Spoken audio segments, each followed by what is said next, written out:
40-year-old Claudia, a wife, relinquished her integrity in exchange for an office corner and a nameplate, even to a man who had once soothed her on his knee as a child.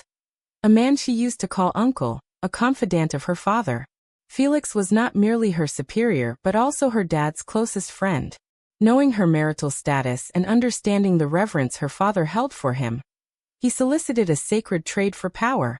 I agreed, an act that still haunts my dreams with whispers of yes.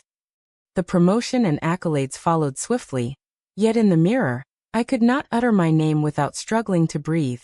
This is a heartfelt thanks to every subscriber on this channel. Your support is priceless.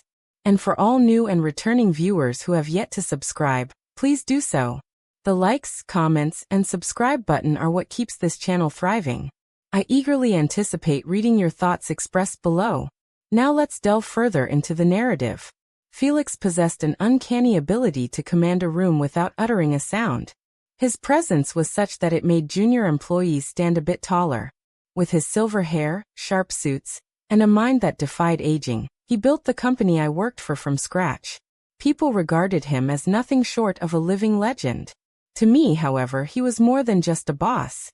He had been my father's best friend since childhood.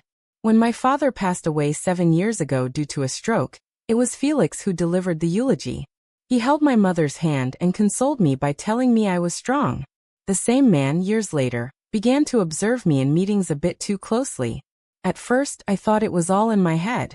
The excessive compliments, the casual invitations for lunch in his office. During our yearly corporate gathering in Wichita, it was evident. He asked me for a stroll along the river promenade when everyone else was at the hotel bar.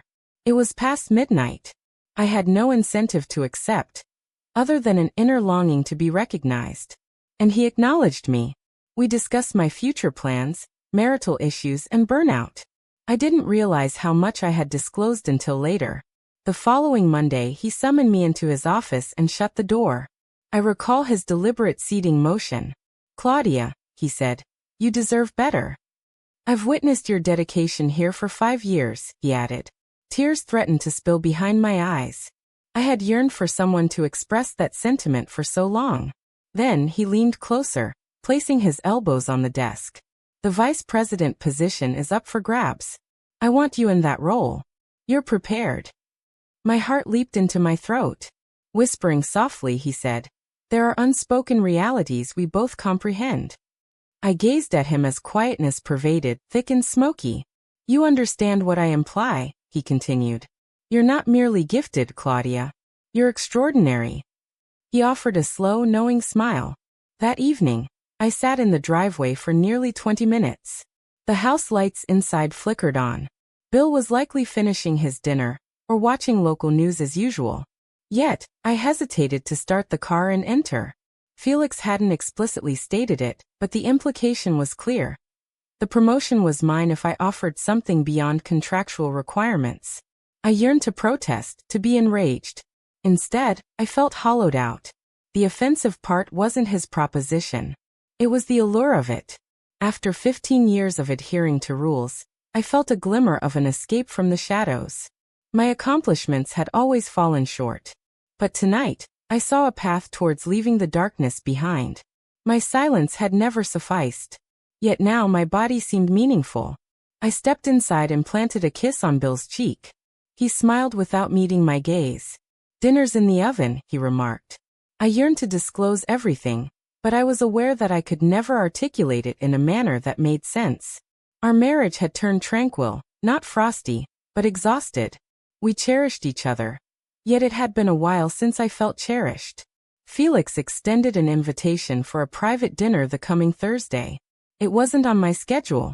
It wasn't work-related. It was merely us at a restaurant off the beaten path where no one would know us. The meal was exquisite. The wine was superior. However, the silence amidst the compliments, that held the greatest strength. At some point, he extended his hand across the table and tenderly grasped mine. His thumb traced over mine as if it were a familiar ritual. "There's no need for words tonight," he whispered. "If you're prepared to embrace the life you deserve, I'll be standing by." On the evening he dropped me off at my car, I remained seated as a passenger with the door shut. He fixed his gaze on me, while I focused on the dashboard, remaining silent. I didn't need words. I simply placed my hand over his and gave a subtle nod. That was enough. The following day, I received the promotion, an announcement made during our staff meeting. The applause echoed around the room, leaving Madison in shock. My inbox filled with congratulatory messages. However, inside, I felt suffocated. Bill prepared steak that night to celebrate. We raised glasses of cheap champagne in our living room, exchanging a kiss before he declared his pride for me. The moment left me on the verge of vomiting. I excused myself and went to shower. In the bathroom, I couldn't catch my breath under the hot water, sitting on the tub floor, letting the water cascade over me, and burying my face in my hands. That was the first night I wept so hard that I lost track of the day. Every subsequent occasion, I believed it would grow simpler. I assumed once the guilt subsided, I'd adapt to my new position and feel as if I deserved it. However, each time I occupied that corner office chair, I felt like an imposter. Felix acted as though the incident never occurred, maintaining a strictly professional demeanor at work. He barely exchanged glances during meetings, and addressed me formally as Vice President McKay, or ma'am in front of others. Yet, when he crossed my path in the corridor, I perceived it. The slight pause. The glance that suggested, "You're mine now." My sleep became elusive, and I found myself snapping at Bill for trivial reasons. I was unable to clarify to him why I suddenly shunned his affection, or fixated on our wedding photograph with tears streaming down my face. The most distressing aspect was, I yearned for the position, the prestige, the authority. Yet, I despised what I had transformed into to attain it. One afternoon, Madison, the person I had subtly outpaced, visited my office and closed the door. She simply wanted to offer her congratulations again, she stated. Her manner was cordial, but her gaze was piercing. "You must have put in a great deal of effort to achieve this." I responded without comment. She smiled and left. That night, I reopened a long-dormant journal. On the opening page I penned, "What kind of person am I if I can be bought?" The realization struck me more forcefully than anticipated. I was not evil, but neither was I blameless. A week later, Felix summoned me to his office. It was a private meeting between us. "Claudia," he said, "I am impressed with how you've managed the position. And if you ever seek more, remember where to find me." I stared at him. Then I stood up. "I quit," I declared. "You gave me this job thinking I'd remain silent. But I am no longer that woman." His smirk vanished. "Are you threatening me?" "Iraplia. No. I'm merely informing you that the next time you gaze at me, do not perceive someone who can be manipulated.